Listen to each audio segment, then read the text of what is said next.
Welcome to you in my YouTube channel student partner. मैं Sahil sir आज class 10 के बच्चों के लिए लेकर आया हूँ human I and colourful world. This chapter is belongs from physics and this is the second chapter for Jharkhand board and this the second last for CBSE board. In this chapter, first and foremost, we will see that what is human eye, and after this, we will discuss about the parts of the human eye. Before going to start, let's see an animation through which you will know that what are the parts of an human eye and the structure of an human eye. Mostly we see that the eye is look like this.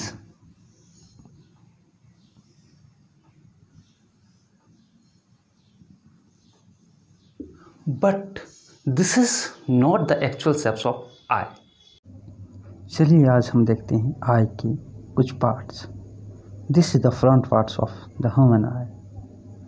This is look like a ball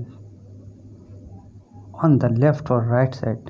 This will look like as this. The wire types white wire that is known as optic nerve that is connected to the mind,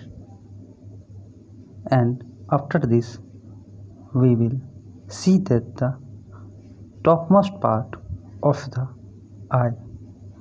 The eye is protected with three layers. The topmost is sclera. After this, we will see that cornea is the front part of the eye which is bulge out. After that, there is a lens which is an important part of the human eye, and choroid that is the second part of the protective layer. After this, we will see that the ciliary muscles or ciliary bodies which hold the lenses of the eyes.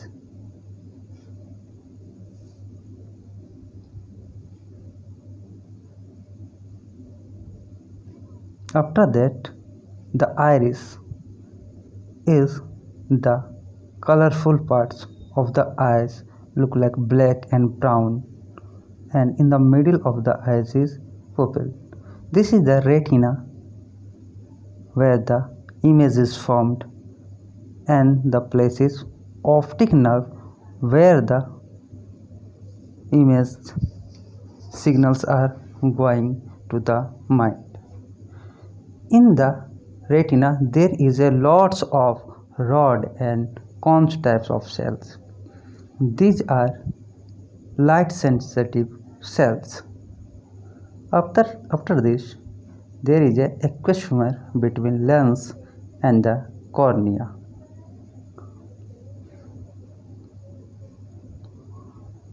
This is the vitreous humor which is filled in the human eye, which gives the shapes of the eyes. The front part of the eyeball is cornea.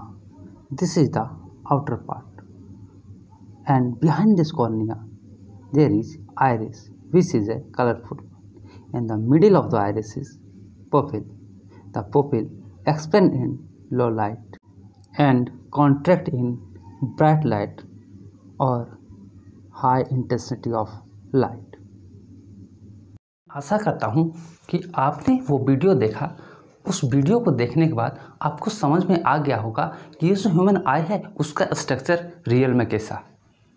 अब हम एक image जो plane shape में है उसे दिखाएंगे, और उस प्लेन शेप्स को दिखाने के बाद हम एक एक के बारे में चर्चा करेंगे, इसके हर एक पार्ट्स को एक्सप्लेन करेंगे। This is the plain shapes of the human eye. There is label the parts of the human eye like cornea, pupils, iris, lens, vitreous humor, macula, optic nerve, retina, choroid, etc. Let's see what is human eye. Human eye क्या है देखते हैं. The human eye is the most important and sensitive sense organ. and it is an natural optical instrument. The shape of the eye is nearly spherical with a slight bulge in the front part. The eye is enabled to see the beauty of the. देखते हैं दूसरा question, structure and parts of the I.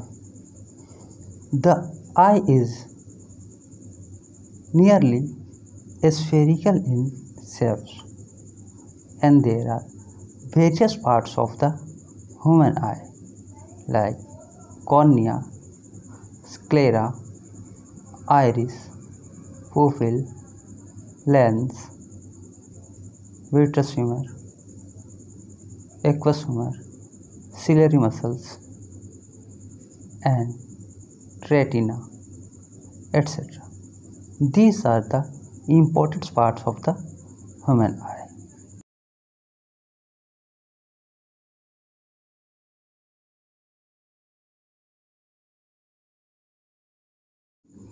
Let's see what is cornea. The front part of the eye is called cornea.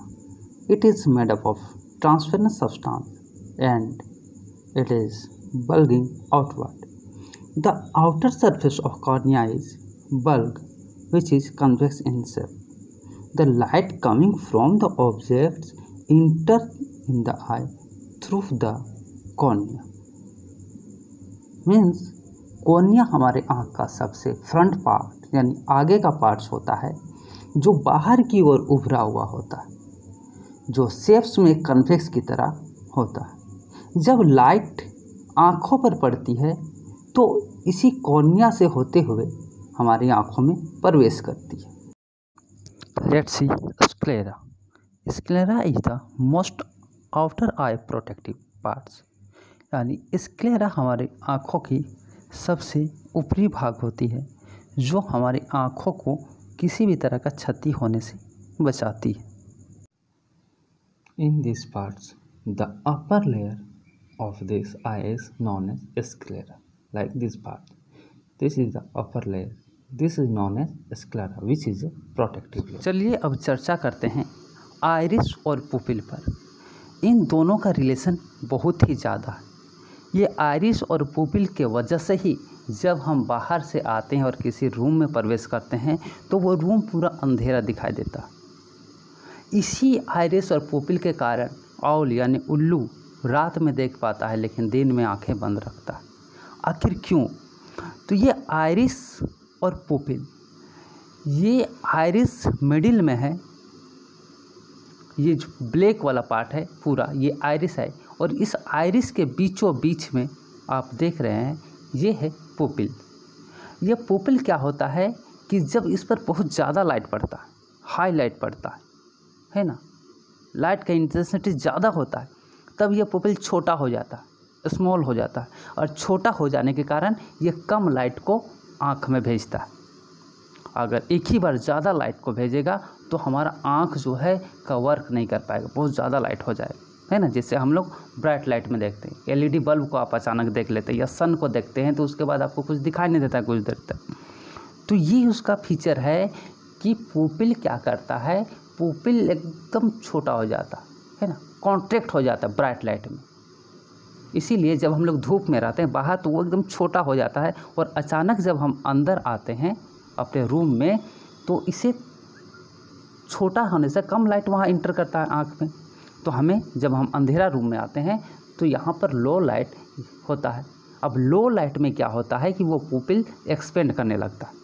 अब धीरे धीरे बड़ा होगा तब ना ज़्यादा लाइट इंटर करेगा तो वो एक्सपेंड करने लगता है और जब वो धीरे धीरे बड़ा होता है तो बड़ा होने से वो ज़्यादा लाइट को इंटर करता है. यानी क्या करता है कि ये लो लाइट में एक्सपेंड कर जाता है पुपिल और हाई लाइट में, ब्राइट लाइट में वो कॉन्ट्रैक्ट कर जाता है. तो ये इसका फीचर है आइरिस और पुपिल का और इस पुपिल को डिक्रीज होने में और एक्सपेंड होने में मदद करता है ये आइरिस. ठीक है, जो कि आप एनिमेशन में देखें. तो ये था आइरिस और पुपिल का. चलिए अब इसका हम नोट्स कैसे बनाएं उसको देखते हैं. Iris and the pupil. The iris is just behind the cornea. It is a dark color muscular diaphragm which has a small circular opening in the middle. Pupil is a small circular opening of iris. The pupil appears black because no light is reflected from it. The dark center in the middle of the iris is known as pupil.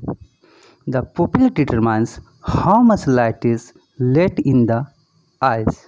It changes the sizes to accommodate for the amount of light that is available. The iris regulates the light by adjusting the size of the pupil, अर्थात iris cornea के just पीछे होता है। यह काले रंग का यानी रंगीन होता है और ये पूरा आइरिस काला रंग का, किसी का ब्राउन कलर का, किसी का ब्लू कलर का होता है। आइरिस के बीचों बीच जो ब्लैक पार्ट्स होता है उसे हम पुपिल कहते हैं। पुपिल छोटा सा वृत्ताकार पार्ट्स होता है। ये पूरी तरह से काला होता है जिसकी वजह से इससे लाइट परावर्तित नहीं करता। इसी आइरिस के गोल काले भाग को हम पुपिल कहते हैं। पुपिल ही यह डिसाइड करता है कि कितने लाइट को हम आँख के अंदर जाने दें और कितना को नहीं जाने दें। According to intensity of light क्या होता है कि यह पुपिल डिक्रीज और इंक्रीज करता है, जैसा कि हम पीछे एनिमेशन में दिखा चुके हैं और बता चुके हैं। Next point, when the intensity of light is more और if the light is bright then iris makes the pupil to contract and as a result amount of light entering in the eye. And the second point, when the intensity of light is less or dim light, then the iris dilates the pupil so that more light can enter in the eyes.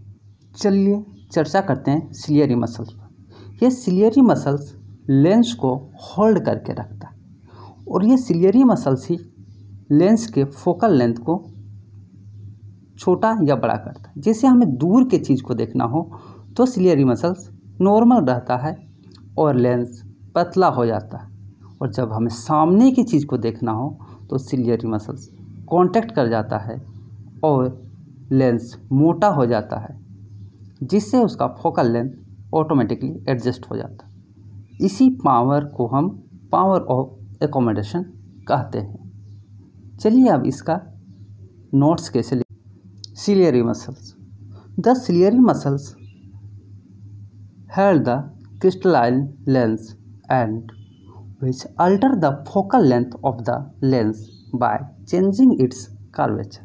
Means ciliary muscles वो muscles है जो lens को उसके position पर पकड़ कर रखता है और साथ ही साथ उसके फोकल लेंथ को एडजस्टमेंट करता है, यानी पावर ऑफ एकोमोडेशन को बना के रखता है ये ciliary muscles. Let us discuss about the eye lens. The eye lens is crystalline lens. Focus rays thus forming the image at retina. The eye lens is a convex lens made up of transparent, soft and flexible material like a jelly made up of protein. The eye lens held in position by ciliary muscles. The lens has got a natural power of adjusting its focal length according to requirement. This is the reason that we can distinctly observe closer as well as distance observe by a position। अर्थात हमारा जो नेत्र है और उसमें जो lens है वो एक उत्तल लेंस की तरह है और जो एक बहुत ही लचीले पदार्थ का बना होता है और वो प्रोटीन से मिलकर बना होता है। आई को उसके जगह पर सिलियरी मसल्स पकड़ कर रखता है। इससे पहले जैसे सिलियरी मसल्स बता चुके, तो वो सिलियरी मसल्स ही है जो आई को उसके जगह पर पकड़ कर रखता है। और इस लेंस के आई के लेंस का एक खूबी ये है कि ये अपने फोकल लेंथ को ऑटोमेटिकली एडजस्ट कर लेता। इसके इसी एडजस्टमेंट के कारण हम लोग नज़दीक के वस्तु को और साथ ही साथ दूर के वस्तु को भी एक ही जगह खड़े होकर देख सकते हैं।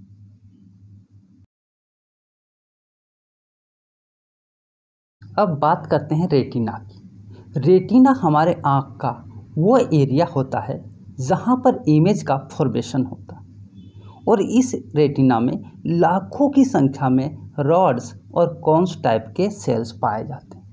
ये रॉड्स और कोन्स टाइप के सेल्स लाइट के प्रति सेंसिटिव होते हैं और ये इंफॉर्मेशन को सीधे ब्रेन तक भेजता है जो कि ऑप्टिक नर्व के थ्रू कनेक्ट रहता है। तो ये वो स्क्रीन है जहाँ पर इमेज का फॉर्मेशन होता है। अगर इमेज इस जगह फॉर्मेट नहीं होता है तो हमें नहीं दिखाई देगा कोई ऑब्जेक्ट। चलिए अब हम लोग डिस्कस करते हैं इसके एक्सप्लेनेशन पर, कैसे इसे हम लिखेंगे। The screen on which the image is formed in the I is called retina. अर्थात वो स्क्रीन जहाँ पर इमेज का फॉर्मेशन होता है उसे रेटिना कहते हैं। The retina is behind the eye lens and back part of the eye. ये रेटिना जो होता है लेंस के जस्ट पीछे होता है और आँख के पिछले भाग में होता है। The retina acts as a light sensitive screen where a real but inverted image of the object is formed. अर्थात यह रेटिना जो है वो एक स्क्रीन की तरह काम करता है जहाँ पर ऑब्जेक्ट का इमेज बनता है और वो इमेज रियल लेकिन इन्वर्टेड यानी उल्टा बनता है। आगे है कि it consist a large number of light sensitive cells called rods and cones type of cells which response to intensity of light and colour respectively. कहा जा रहा है कि इस रेटिना में लाखों की संख्या में कॉन्स और रॉड्स ये दो तरह के सेल्स पाए जाते हैं और ये दोनों सेल्स एक लाइट के प्रति, लाइट के तीव्रता के प्रति और कलर्स के प्रति सुग्राही होते हैं। तो ये था रेटिना पर एक्सप्लेनेशन। इसके बाद इसमें है एक्वस ह्यूमर और विट्रस ह्यूमर। एक्वस ह्यूमर वो फ्लड है which fills the space between the cornea and the eye lens. The cornea and the aqueous humor act as a lens and refract light rays entering the eyes. यानी aqueous humor cornea और eye lens के बीच में भरा हुआ एक liquid है जो कि एक लेंस की तरह काम करता है और रे ऑफ लाइट को रिफ्लेक्ट करके आँख में भेजता। उसी तरह विट्रस ह्यूमर है। ये विट्रस ह्यूमर क्या है कि a jelly like fluid which fills space between the crystalline lens and the retina. यानी विट्रस ह्यूमर भी एक जेली की तरह है, लिक्विड है जो कि रेटिना और लेंस के बीच में भरा हुआ, which helps to maintain the shapes of the eye ball, जो कि आई बॉल के शेप्स को मेंटेन करता है और साथ ही साथ ये जो लाइट है उस लाइट को रेटिना पर पहुंचाने में भी मददगार होता है। तो ये था आज का वीडियो आई पर, यानी इसमें हम बताएं कि ये आई कैसा होता है, उसका स्ट्रक्चर क्या है और उसके सारे पार्ट्स का हम एक्सप्लेनेशन किए। अगर एग्ज़ाम में क्वेश्चन आएगा कि राइट द स्ट्रक्चर या draw the structure of the human I and right the name of its parts and also explain at least 3 और 5 पार्ट्स, तब जाके आपको इस क्वेश्चन करना। झारखंड बोर्ड में अक्सर ये क्वेश्चन पूछा जाता है और साथ ही साथ सीबीएसई बोर्ड में भी ये क्वेश्चन पूछा जाता है। तब तक के लिए अगली वीडियो जब लाएंगे तो उसमें कुछ और भी ज़रूरत की चीज़ बताएंगे।